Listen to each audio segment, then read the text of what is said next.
एक लाभ होऊ शकतात. सूर्यनमस्कार तुम्ही घालत असाल, डबल ऑक्सिजन परत देतं. मोर ऑक्सिजन हे फक्त त्या पाण्याच्या बाटलीवरच नाही, तर ते बरोबर तपासायचे सगळ्यांना. दुसरे डॉक्टर ते फार शांतपणे तपासायचे.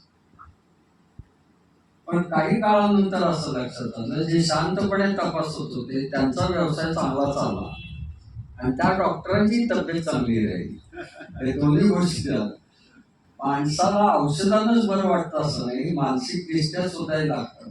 आणि लहानपणी पूर्वी आपल्या फॅमिली डॉक्टर होते, त्या आधी चौकशीच करायचे, मग काय म्हणतात घरचे आणि काय करतात, मग काय झालंय त्यातनं सगळे करायचे. शांतपणे डॉक्टरला तपासणारे जे होते त्यांचं उत्पन्न वाढलं, असं भाग आहे. मानसिक दृष्ट्या किती असतं याचं मी नेहमी उदाहरण एक सांगतो. नागपूरला माझी बदली झाली आणि नागपूरला बदली झाल्यावर उन्हाळ्याचे दिवस, त्यावेळेची महाराष्ट्र एक्सप्रेस अशी काही जायची की केव्हा बसलो कोल्हापुरात आणि किती दिवस झाले असं वाटायचं. तिथं गेल्यावर मला ताप आला. घर मालकांना म्हणली तर हे कुठं आहे जवळ डॉक्टर, ते म्हणजे आपल्या रांगेत तिसरं डॉक्टर ते आपलेच आहे, तिथं जा, तिथंच राहतात, तिथंच दवाखाना आहे. तिथे गेल्यावर एक ग्रस्त माझ्याजवळ आले आणि म्हणाले औषधाला बाटली आणली का? तुला आणली आहे, द्या इकडं. म्हणलं मला तपासायचंय, आधी बाटली द्यावं. त्यांनी बाटलीत लाल औषध भरून माझ्याकडे आणून दिलं आणि म्हणले आता औषध देऊन झालंय, डॉक्टरने तपासलं की घरी जायचं. मला त्या औषधानं बरं वाटलं आणि सांगता येत नाही, पण तिथल्या त्यांनी करून दिलेल्या विनोदानच बरं वाटलं. ते डॉक्टर असं काय बोलायचे की त्या तुमच्या बोलण्यानंच त्यांच्या बरं व्हायचं. हे लाल औषध आपलं भरून ठेवलेलं असतं. आता दुसरा फार शहाणी असते, सकाळ फार शहाणी असते आणि त्यावेळेस आपला मेंदू इतका फ्रेश असतो की नवीन नवीन कल्पना सुचतात त्या सकाळी सुचतात. विशेषतः प्राची म्हणतात त्याला. प्राची म्हणजे काय की पहाट संपली आणि सकाळ सुरू होते याची बॉर्डर लाईन. त्या प्राचीच्या वेळेला पक्षीचे आवाज ऐकू यायला लागतात. त्या प्राचीच्या वेळेला तुम्हाला खूप क्रिएटिव्हिटी निर्माण होते आणि त्या वेळेला आपण जास्तीत जास्त कागदावर लिहून तरी ठेवावं, हे पॉईंट आहे, हे माझं लिहायचं आहे, हे व्हायचं आहे, किंवा मला कथेला हा विषय आहे, दिवाळी अंकाचे ते मागतायत तर मला हा विषय तरी लिहून ठेवला की मग पुढे आपल्याला त्याचं फॉलोता येईल. हे सकाळ फार शहाणी असते. दुसरं आहे सोमवारी फार काम चांगलं होतं. त्याचा अर्थ काय, रविवारची विश्रांती झालेली आहे. म्हणजे एक दिवसापुरता आपण म्हणतो रात्रीची विश्रांती झाली, आठवड्याच्या ह्याच्यात रविवारची विश्रांती झाली या अर्थाने आहे. सोमवार म्हणजे ज्याचा जी सुट्टी आहे त्याप्रमाणे करायचं. मग दुसऱ्या बरोबर जी कामं आहेत ही शक्यतो दुपारी ठेवायची, कारण स्वतःच्या क्रिएटिव्हिटी मध्ये होतात. आता आपल्याला कंटाळा येतो, पण हे बोलणार आहेत त्यांच्या दोघांचं मिळून होतं काय तर तेच विषय काढतील म्हणून तो हे करायचा. आणि अगदी संध्याकाळी आता खूपच थकलाय त्यावेळेला हलकं फुलकं वाचन, इतर गोष्टी सहज बघण्याची मासिक बघणं आहे, असं तुम्ही व्यवहारलं तर वेळेची प्रॉडक्टिव्हिटी वाढण्याची शक्यता अधिक असते. फार मोठा चॅप्टर याच्यात आहे तो म्हणजे प्रोक्रॅस्टिनेशन, म्हणजे चालढकल करणं कामाचं. काम न करण्याची अनेक कारणं या पुस्तकात दिलेली आहेत. ती सहज वाचण्यापुरती आहेत, म्हणजे त्यातनं बोध काम व्हायचं तर परफेक्टच व्हायला पाहिजे, तंतोतंत काम व्हायला पाहिजे. एखादा दिवस ठीक आहे, तंतोतंत करायचं आहे म्हणून हे करतो. दुसरं, कामातलं मला सगळं माहिती हवं मगच मी करतो, सगळं माहिती हवं हे असंच करूनही चालणार नाही. कामातनं काही वेळेला माहिती व्हायला लागेल, त्या दृष्टीनं ते करताय.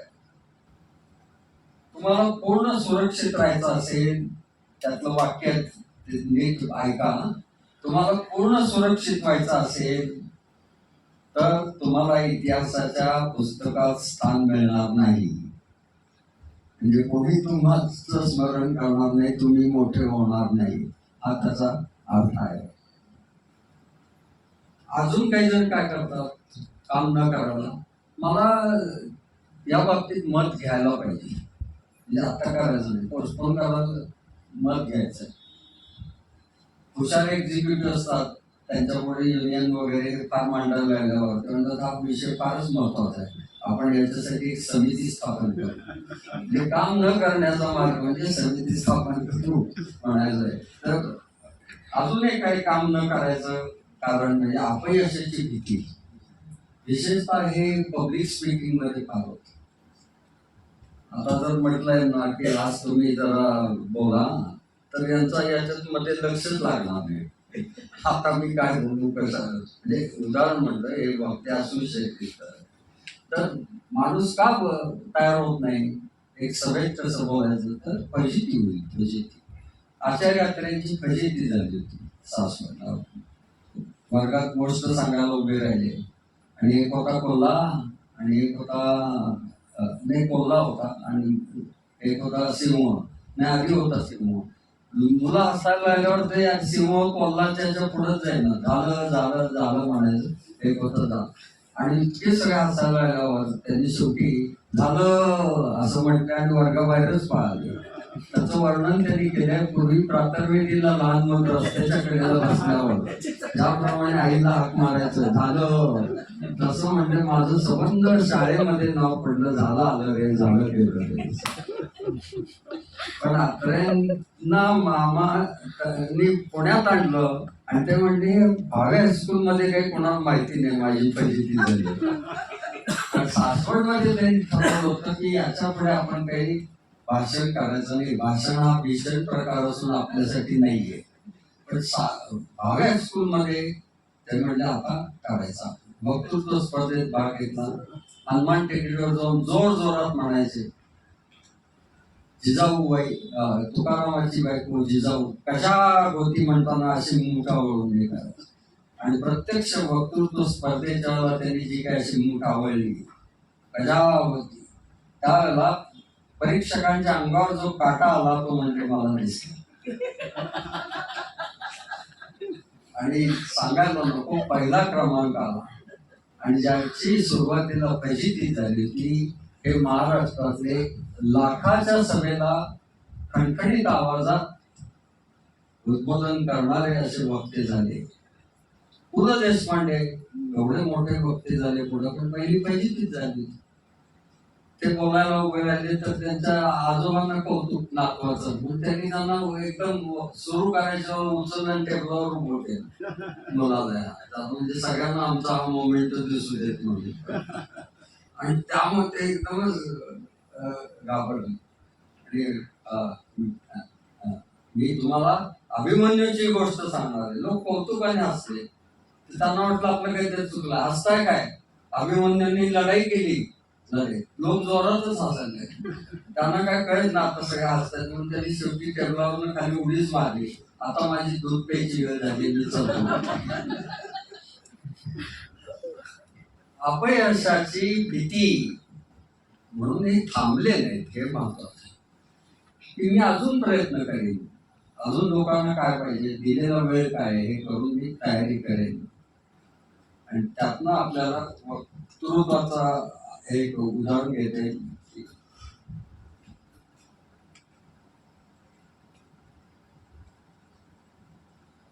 अपयश कुठल्या याच्यात, लिखाण असो, अगदी घरातलं स्वयंपाकाचा पदार्थ करायचा हा वेगळेंकर काय असेल बघूया, बिघडलं तर त्याला वेगळंच नाव द्यायचं.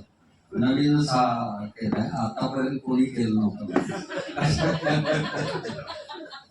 लेबल बदलायचं त्याची आणि मजा करायचं. काही जण म्हणतात हवं तसं वातावरण पाहिजे. मला लिहायचं आहे पण असं कसं ते श्रावण महिना पाहिजे, तसं वातावरण पाहिजे, असं ही कारण आहेत कामं पुढे ढकलण्याची. आणि सगळ्यात महत्वाचं कारण आहे काम न करण्याचं, म्हणजे मला आराम पाहिजे. आता जरा विश्रांती घ्यायची माझी वेळ आहे, ती मी घेतो आणि मग कामाला सुरुवात करतो.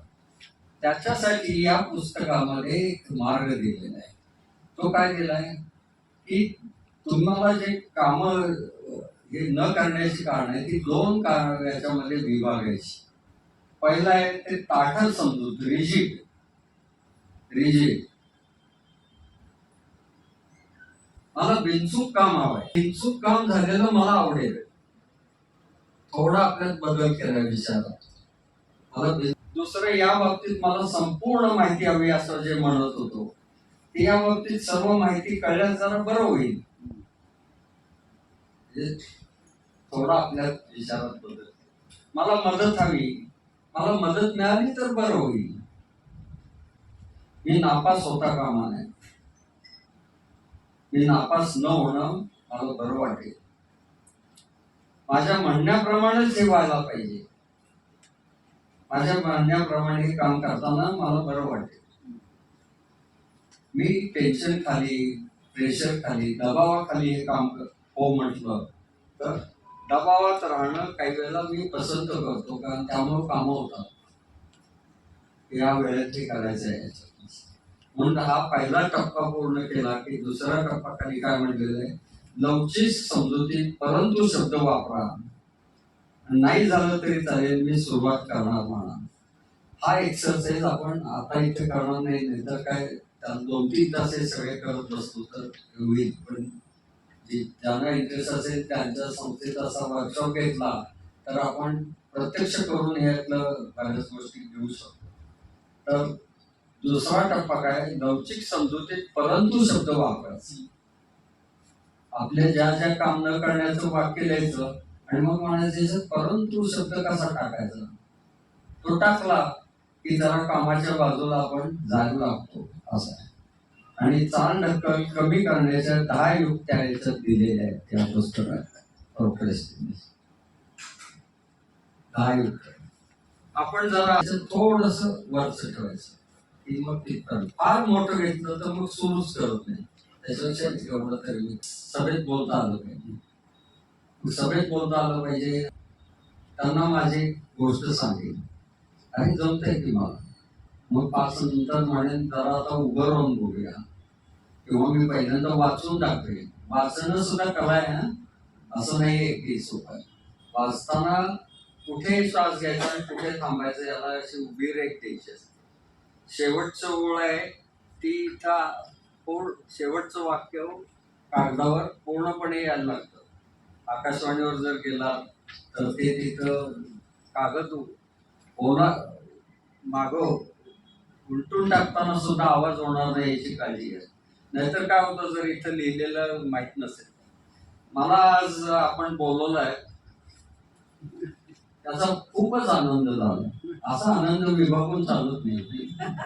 ती ओढ सोडून द्यायची आणि पुढच्या त्याच्यावर द्यायचं. मला बोलवलंय त्याचा आनंद झाला. खाली एक कोरी राहिली ओढ तर काय बिघडत नाही. ते वाचन मी एक टप्पे टप्पे करत चाललोय सभेत कसे बोलायचे. त्यातनं आता एवढ्या लोकांच्या पुढे वाचनाचं झालंय. मग माझी आवडीची गोष्टच घेतली की मुद्दे विसरत नाही, गोष्टच सांगतो. मग ते जमतंय आपल्याला. मग विचार उदाहरण, मग घरी त्याचा प्लॅन केलाय, त्याचे मुद्दे लिहिले, कागद पडे केलाय आणि सुरू केलाय. हळूहळू हे सगळं येऊ शकते. त्याचं एक उदाहरण म्हणून निबंध लिहायचा आहे तर हा विषय चांगला आहे. हा विषयाला काय काय मुद्दे आहेत, सुरुवात कशी करावी. आता एखाद्या माणसाच्या बद्दल आपल्याला लिहायचं आहे तर यांचा जन्म अमुक साली अमुक गावी झाला असं लिहिलं तर ते अगदीच बालबोल. मग काय म्हणायचं, या माणसाचं सगळ्यात मोठं काय. तर आता आपण एक उदाहरण घेऊ आचार्य. काय मोठं उदाहरण, तर बाबा लाखांच्या सभेत बोलू शकत होत. एक पैलू त्यांचे तर खूपच. तर मग आपण सुरुवात करताना काय म्हणणार निबंधाचं, महाराष्ट्रात लक्षावधी लोकांना फिरून टाकणारं व्यक्तिमत्व म्हणजे आचार्य अत्रे.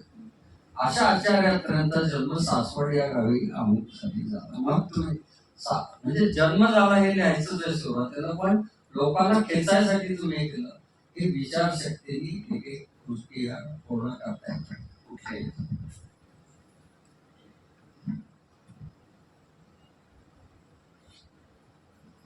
कामासाठी योग्य मोबदला ठेवायचा. हे करतोय याचं मला काहीतरी इन्सेंटिव्ह पाहिजे ना.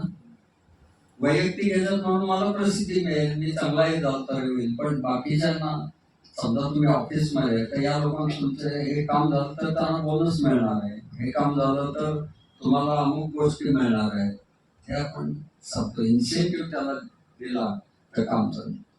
आणि काम झालं नाही तर दंड. मग स्वतः दंड काय करायचं? हे काम पूर्ण झाल्याशिवाय आज जेवायचं नाही.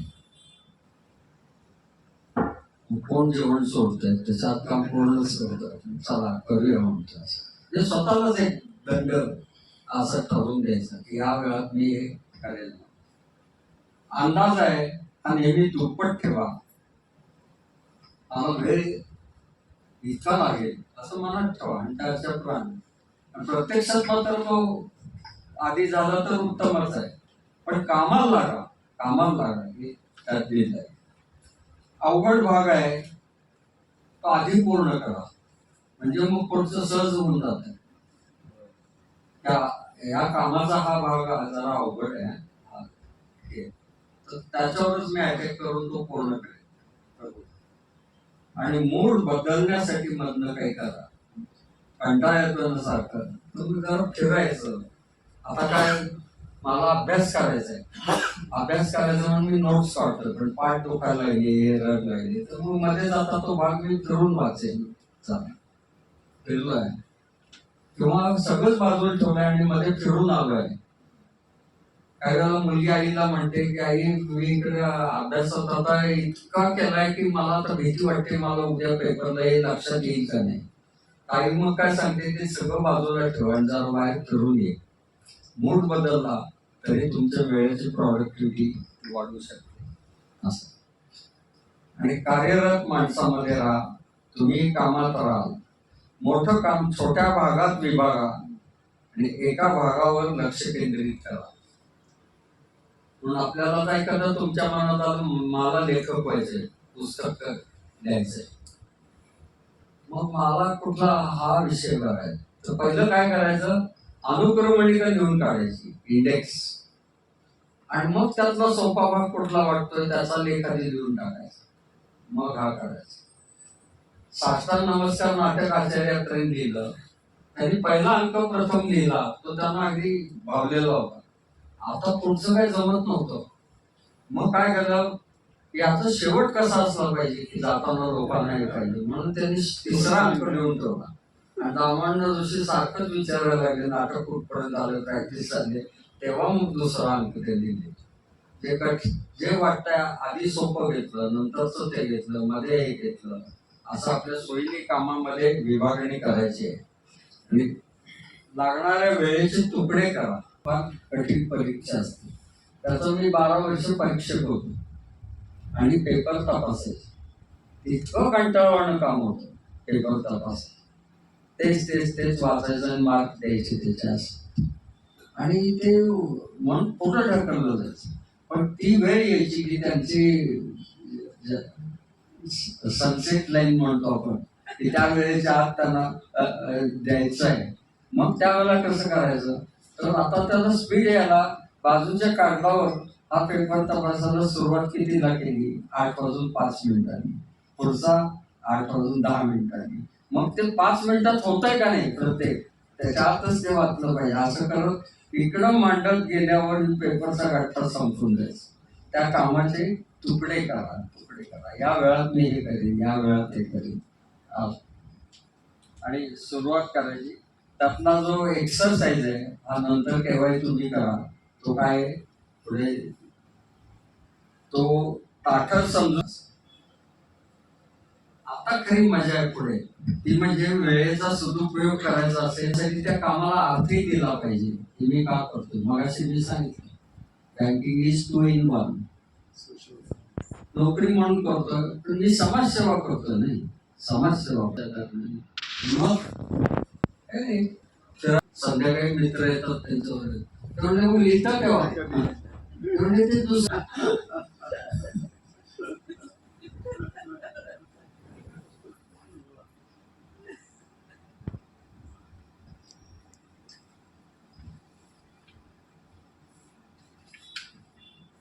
माझ्यापेक्षा तुमचं वेळेकडे लक्ष दिसतं, म्हणून त्यांनी पुढची स्लाइड आधीच घेतली, मी जास्त याच्यावर बोलतो. पण ही फार महत्वाची आहे, मी पुन्हा सांगतोय. आधी तरच आपली प्रगती होणार आहे, समाधानात राहणार आहे. आणि योग्य तो मोबदलाही आपल्याला त्यातनं मिळत राहणार आहे. तिन्ही गोष्टी एकत्र पाहिजे. मग काय घडणार आहे त्या एक वर्षात शारीरिक बाबतीत काय करणार आहे? हाताचा हा प्रॉब्लेम आहे, तो या वर्षी मी घालवणार. काहीतरी वैयक्तिक शारीरिक दिसतो तो उत्साही होणार आहे. मग काय करणार आहे शारीरिक याच्यात काय? मग ते वर्षानंतर ते झाल्यावर मला कसं वाटेल, हा ते डोळ्यापुढे आणायचं आणि तसा तो संबंध प्लॅन करायचा. या बँकेत तिकडे तिकडे ट्रेनिंग देतो. आज सकाळी सुद्धा बँकेत घेऊन आलोय. तर काय सांगतो त्यांना की घरी 12 सूर्यनमस्कार करा. मग मी विचारतो का? म्हणतात काय तब्येत चांगली राहते. म्हटलं कुठला नाही, अगदी किरकोळ झाला. 12 सूर्यनमस्कार घरात घातल्यावर तुम्ही सोडून घरातली जी 3 माणसं आहेत त्यांच्या मनामध्ये तुमच्याबद्दल आदर निर्माण. इतक्या कमी खर्चात घरात आदर मिळणं हे शक्य आहे का? 1000 रुपयाची साडी आणल्यावर सुद्धा होणार नाही. ती बाहेर सांगते महिला मंडळ आमचे हे सूर्यनमस्कार घालतात. किती फायदा आहे. सगळं घर बदलून टाकणार आहे माझ्या तब्येतीमुळे.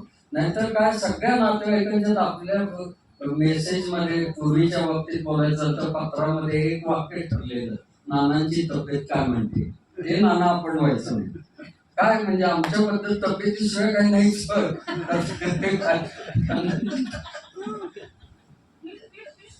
एक वर्षात काय होणार शारीरिक, मग 1 वर्षात मानसिक दृष्ट्या माझं काय होत. मी पाहिलं तर मला जरा मी माग फिरलो की नावच ठेवतो. का नाव ठेवतात? काढा लिहून. मी त्यांच्यासाठी काही करत नाही. मी पणा फार वाढवतोय. मी सारखं माझं बोलतोय. त्यांचं ऐकायच्याच आधी मी थांबा हो माझा ऐका असं म्हणतोय.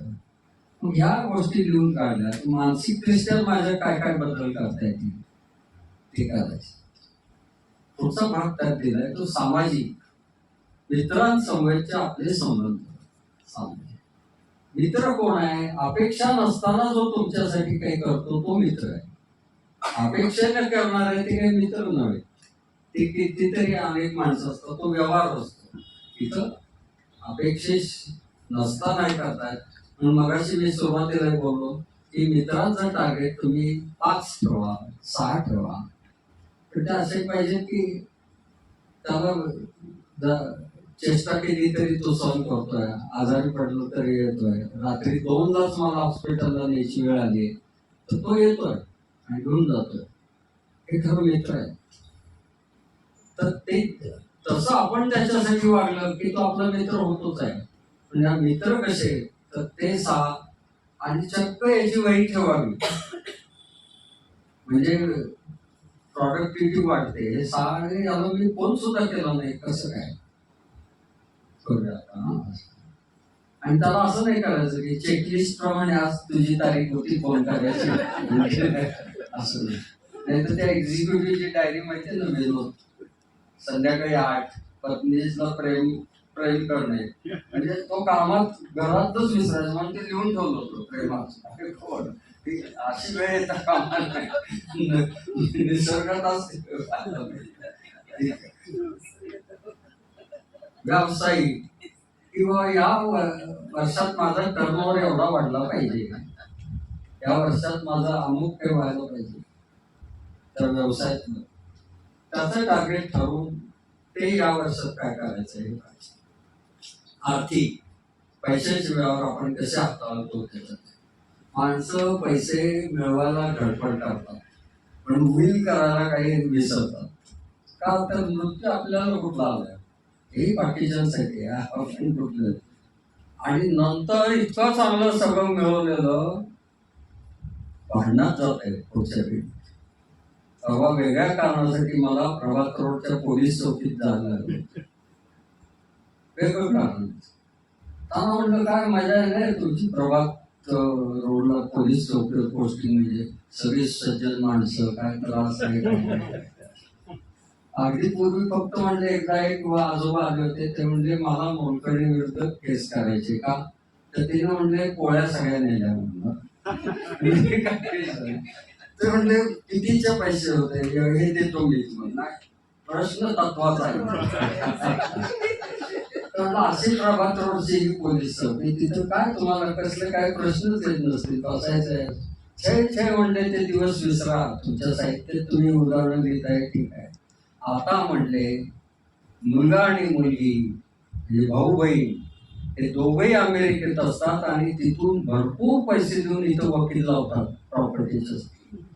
अशा केसेसने आमचं भरले म्हणले पोलीस होती ती सद्यस्थिती.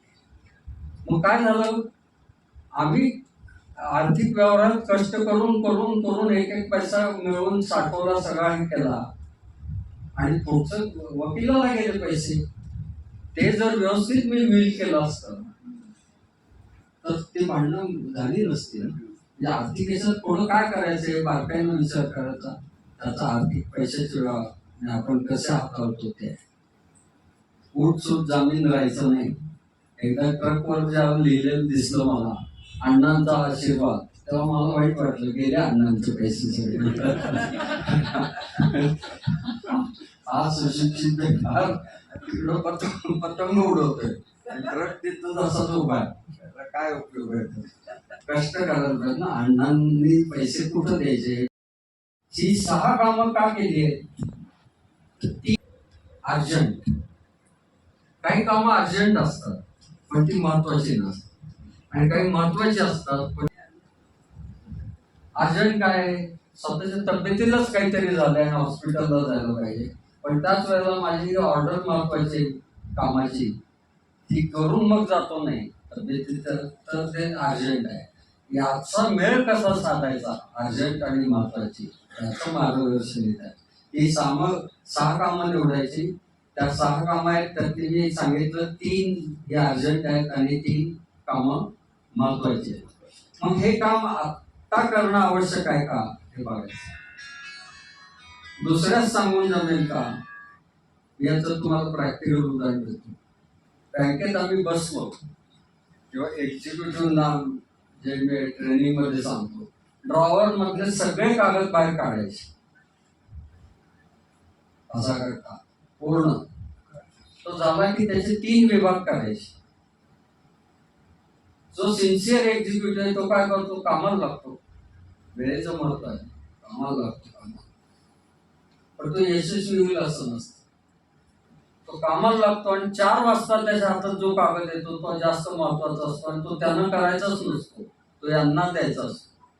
पण हा करत राहिला. त्याच्याऐवजी 3 गठ्ठे काय करायचे, एक गठ्ठा आज काम केलं नाही तरी चालेल असा बाजूला, दुसरा गठ्ठा मी सोडून दुसऱ्यांनी करायचं काम आहे, त्याच्यावर असं लिहून चालत नाही, मोस्ट अर्जंट एक्सरसाइज आहे तो करायचा नाहीये. फक्त बद्दलची माझी स्थिती मांडलेली आहे, माझी काय स्थिती वेळ. तर पहिला जो भाग आहे, मला वाटतं मी भावनेच्या भागात कामाकडे ओढला जातो आणि त्याला ह्या 5 पैकी त्याला मार्क द्यायचे. असं कधी होत नाही म्हणलं की 1 आहे, फक्त 1 किंवा 2 वेळाच होत असं तर 2, मग आठवड्यातनं एकदा होत आहे 3, आठवड्यातनं काही वेळा 4 आणि दररोज होत आहे 5, असं त्याला मार्क द्यायचे. हा कागद असा आहे बघ, इथे 1 2 3 4 मार्क दिले. असं येतंय 40च्या वर गुण असतील तर तुम्ही स्फोटक परिस्थितीमध्ये आहात. म्हणजे डायग्नोसिस जसं डॉक्टर करतात तसं आपल्या वेळेच्या बाबतीत स्वतः करण्याचं एक तंत्र फॉर्म्युला दिलाय. हा अन्यत्र कुठे मिळत नाही पुस्तकात, हा चांगला आहे असं आपल्याला चेक करता येतं. आणि कामाच्या ओझ्याखाली असाल तर नाही म्हणण्याची क्षमता आपल्याला आहे का नाही याचा विचार. हा सोडवणार नाही आपण वेळेसाठी आता, पण एक माहिती म्हणजे डेट टाइम म्हणून एक आहे, म्हणजे वाया जाणारा मृत वेळ. तो कुठे वेटिंग पिरियड आहे. आपण एखाद्या ऑफिस मध्ये गेलोय आणि आज जायला वेळ आहे, नुसतं बसलोय, तो वेळ वाया जातो ना. आता आपण येईपर्यंत वेटिंग पिरियड आहे. कुठेतरी अडकल्यानं ठप्प होत आहे, ट्रॅफिक मध्ये असेल, कुठल्या तरी ट्रेनच रद्द झाली, काय ते अशा ह्याच्यात बसलं, चेकिंगच्या वेळेला खूप वेळ लागतोय ट्रॅव्हलचा, हे सगळे मृत वेळ. तर त्या मृत वेळामध्ये, वाया जाणाऱ्या वेळेमध्ये कशी कामं करायची याचा इथे संबंध गृहपाठ दिलेला आहे. म्हणजे आपली कामाची जी, अरे त्यातलं आता इथं मोबाईलवर होऊ शकतं ना, ते करून टाकूया म्हणायचं. हे काय आता वेटिंगची नोंद करणं क्रिएटिव्हिटी आहे.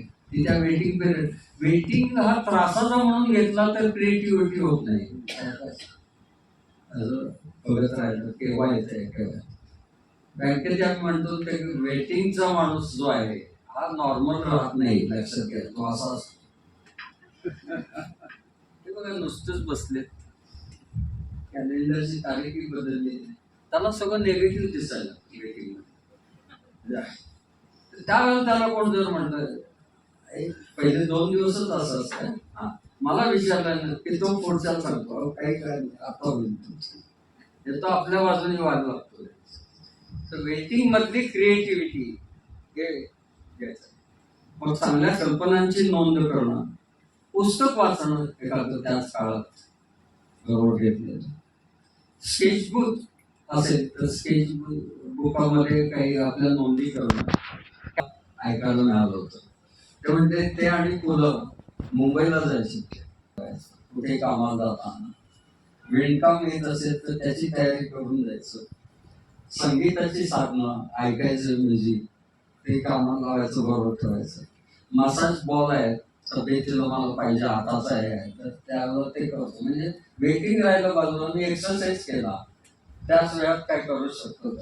स्केचबुक आहे, बुद्धिबळ आहे, आता तुमच्या मोबाईल मध्ये बुद्धिबळ आहे, पत्ते आहेत मोबाईल मध्ये, शब्दकोडी आहे, आरामदायी उशी आहे. रिलॅक्स आता व्हायला वेळ मिळाला, नाही तर मिळतच नव्हता चांगला. आणि ध्यान करा, नाही तर मोबाईल आता तर त्यातला चांगला वापर करून चार्जर सहज ठेवू शकतो. थोडक्यात काय त्याचं तत्व काय सांगितलं, वेळेला जिवंत ठेवा. डेट टाइमच्या अगेन्स्ट काय करायचंय, वेळेला जिवंत ठेवा. आपण एक अजून 10 मिनिटं घेऊया, चालेल? 1.5 तास होईल बघ. आता त्याच्यात एक महत्वाचं आहे जे आपल्याला तुम्ही जमलेल्या सगळ्यांना उपयुक्त आहे. जास्त प्रभावी कसं करायचं, तर संपूर्ण पुस्तक वाचायला आपल्याला वेळ नसतो, मग कमी वेळात ते वाचायचंय तर प्राईम महत्वाचा भाग हा पाहायचा आहे.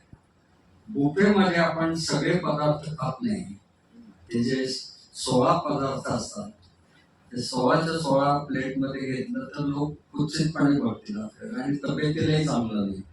ते निवडीसाठी असतं, त्यातलं काय पाहिजे तेवढं आपण आवडीनं घेतलंय. तर मग इथे काय करायचंय, तर अनुक्रमणिका पाहिजे, मुखपृष्ठ पाहिजे, नलपृष्ठ पाहिजे, आणि मग आता आपल्याला त्यातलं काय पाहिजे बघायचं. पर्स म्हणजे शोधा, त्यातनं हवा तो विषय मला पाहिजे तो कुठल्या ह्याच्यात आहे तो आधी वाचून काढता येतो. आणि हे जी माइंड जिमची 3ही पुस्तकं आहेत ना, याचं वैशिष्ट्य हेच आहे. त्याच्यात सुरुवातीलाच म्हटलं हे सगळं पुस्तक वाचत बसू नका, तुम्हाला सध्या काय प्रश्न आहे तो शोधा आणि तेवढा भाग आधी वाचा, असं त्याच्यात म्हटलंय. कुठल्याही पानावर सुरू करता येतं, हे या पुस्तकाचं वैशिष्ट्य. मग पर्स शोधा, हवा तो विषय आहे का बघा. पार्टिसिपेट, सहभाग, म्हणजे काय करायचं, प्रत्येक परिच्छेदातलं पहिलं आणि शेवटचं वाक्य वाचायचं.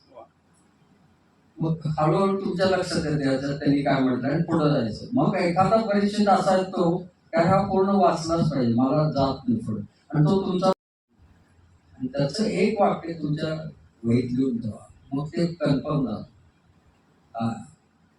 बरेच जण म्हणतात तुम्ही काय, मी वाचतो, काय वाचलं, वाचलं एक वही ठेवली. आणि आता फक्त एकच आहे, तो मी शीट तुम्हाला देतो. लोकांना आता आज काय सांगावं, तर हा आज काही वेळ झालाय म्हणून सोडवणार नाही, पण तुम्ही घरी करा. तुम्हाला हा मी शीट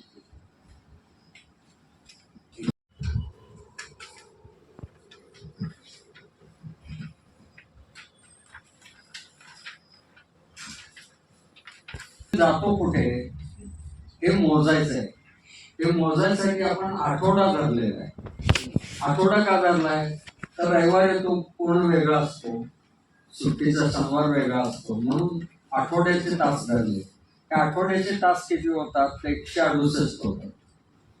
168 आवर्सचं विभागणी करायची. ही 3 भागामध्ये केली आहे.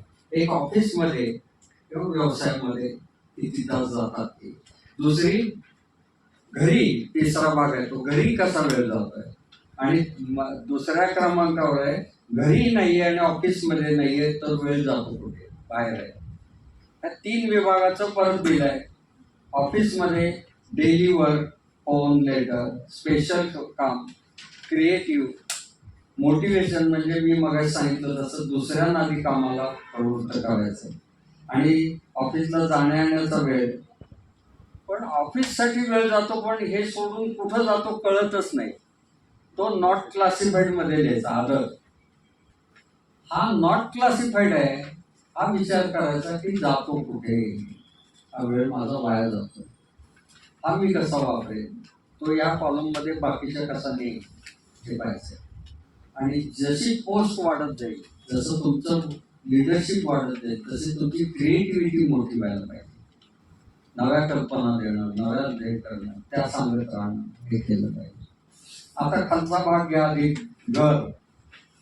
घर मध्ये काय झोप आहे. आता ही झोप आहे याच्यावरही याच्यात चांगलं दिलेलं आहे, कारण झोपेवर सगळी तुमची क्रिएटिव्हिटी अवलंबून आहे.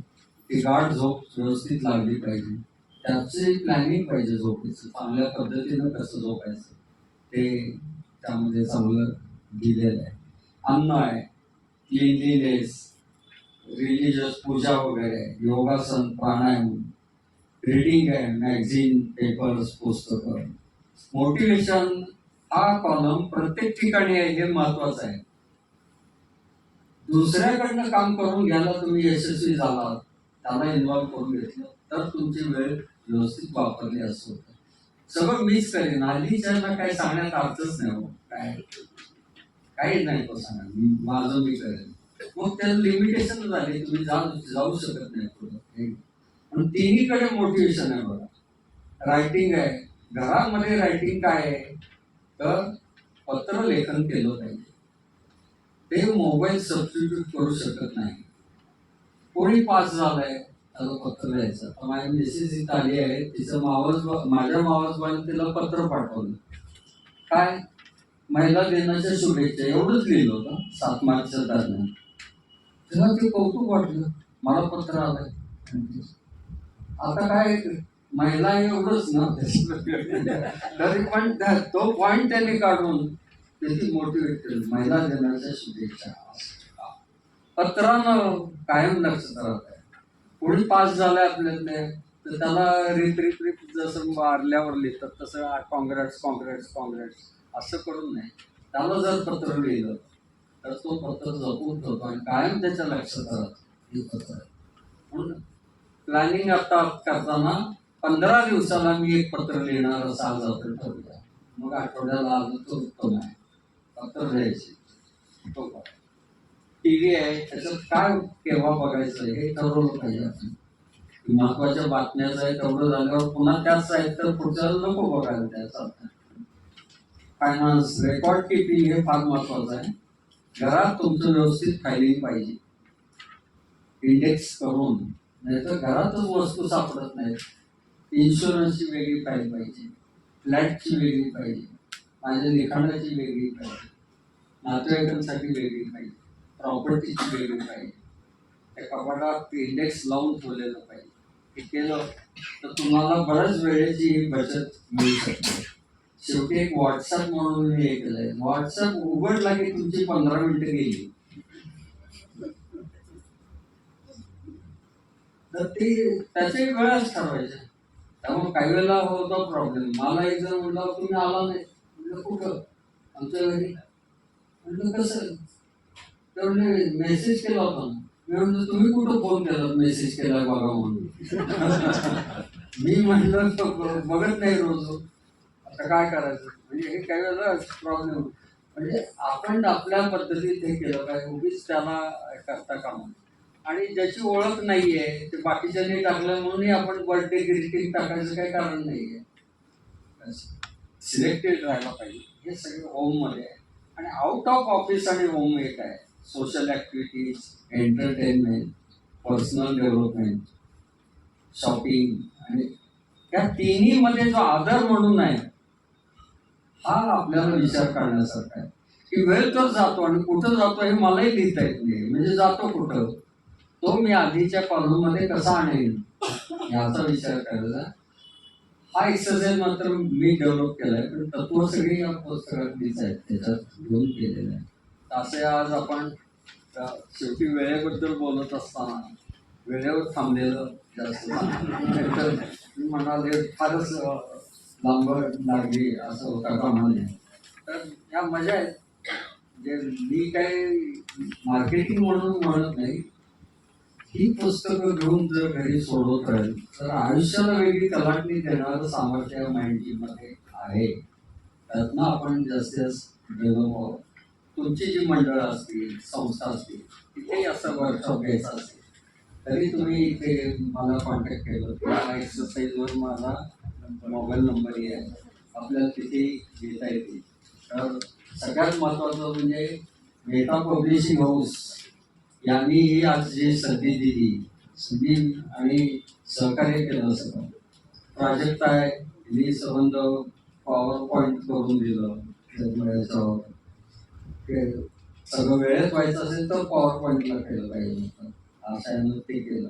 ही इतकी सुरेख जागा की पुस्तकांच्या सान्निध्यात आमची एक संध्याकाळ गेली असं म्हणतात. त्याच्यात खांडेकर बसलेले आहेत, व्यंकटेश माडगूळकर आहेत, रणजित देसाई आहेत, हे सगळे. आणि ते किती प्रोत्साहित करतात बघा. त्यांच्याकडे सध्या माझी उपलब्ध असलेली सगळी पुस्तकंही मागं लावून ठेवली होती.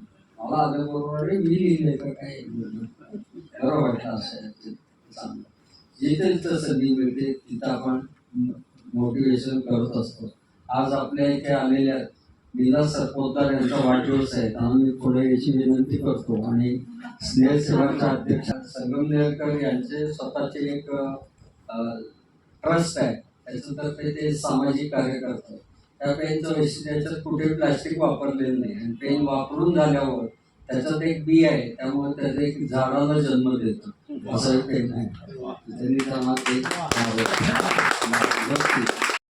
फोटो घेतोय. फोटो घेतोय.